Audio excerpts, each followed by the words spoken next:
Assalamualaikum warahmatullahi wabarakatuh. Halo semuanya. Nah, di video kali ini saya akan menjelaskan mengenai populasi, sampel, dan data pada statistika.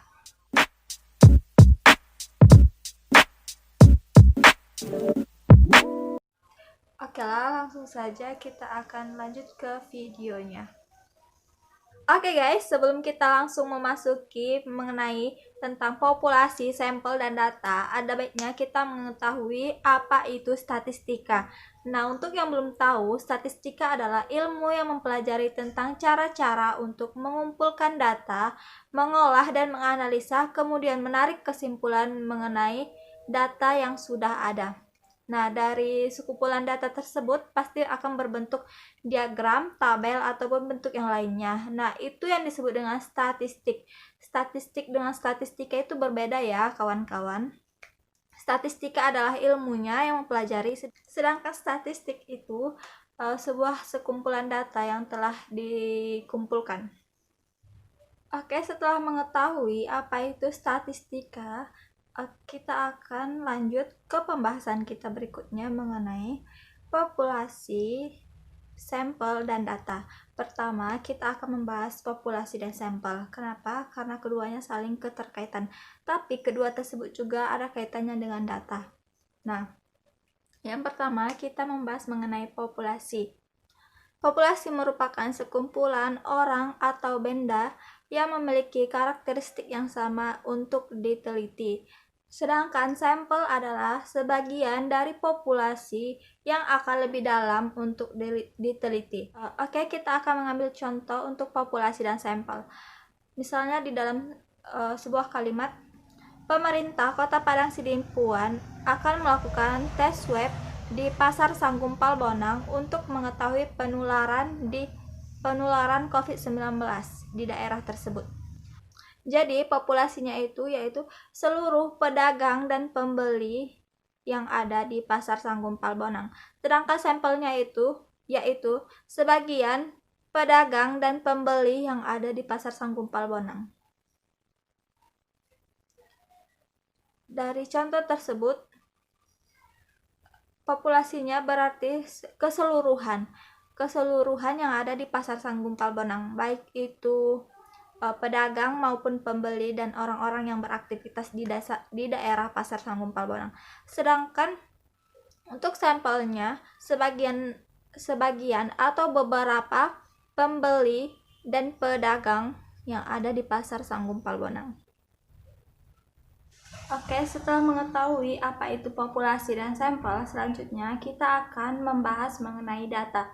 Data merupakan sekumpulan informasi, baik itu dalam bentuk keterangan, ataupun diagram, ataupun bentuk yang lainnya. Nah, itu yang dimaksud dengan data. Sedangkan bagaimana cara kita untuk mendapatkan data tersebut? Maka dari itu ada beberapa cara untuk mendapatkan data. Misalnya melalui observasi, mengamati secara langsung. Kemudian juga dengan wawancara, memberikan pertanyaan-pertanyaan lisan kepada seseorang yang ingin diwawancarai. Kemudian juga bisa melalui kuesioner. Kuesioner itu merupakan pengumpulan data dengan cara memberikan sebuah pertanyaan-pertanyaan tertulis kepada sekumpulan orang untuk mendapatkan sebuah data. Itulah tadi cara-cara untuk mendapatkan sebuah data. Kemudian data ini terdiri dari beberapa macam, yaitu yang pertama yaitu data kuantitatif. Yang dimaksud dengan data kuantitatif adalah sebuah data atau informasi yang berisikan sebuah simbol angka atau bilangan. Dan contoh dari data kuantitatif ini misalnya pasien positif corona pada hari ini berjumlah 200.065 orang, misalnya seperti itu. Dan yang kedua adalah data kualitatif. Data kualitatif merupakan suatu data informasi yang berisikan kalimat verbal, bukan berisikan angka atau bilangan. Contohnya, sebuah data informasi biografi seseorang atau data deskripsi tentang suatu daerah yang sedang diamati. Itu dia tadi beberapa macam-macam data, yaitu data kuantitatif dan data kualitatif. Kemudian, bagaimana sih cara penyajian data tersebut?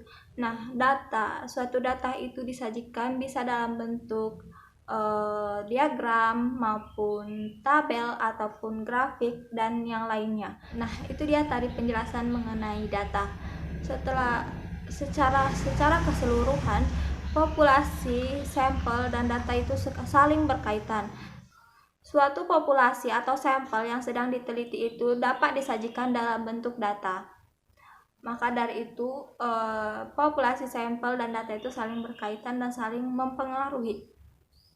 Apabila tidak ada suatu populasi atau sampel yang diteliti, tidak akan mungkin ada penyajian data, baik itu dalam bentuk diagram batang, diagram garis, ataupun bentuk tabel. Seperti itu pula jika tidak ada data, bagaimana cara menyimpulkan informasi atau data yang telah diambil dari yang kita teliti dari populasi atau sampel yang sedang diteliti. Baiklah teman-teman, cukup sekian video yang dapat saya tampilkan. Semoga video saya dapat bermanfaat bagi yang menontonnya ya. Terima kasih. Assalamualaikum warahmatullahi wabarakatuh.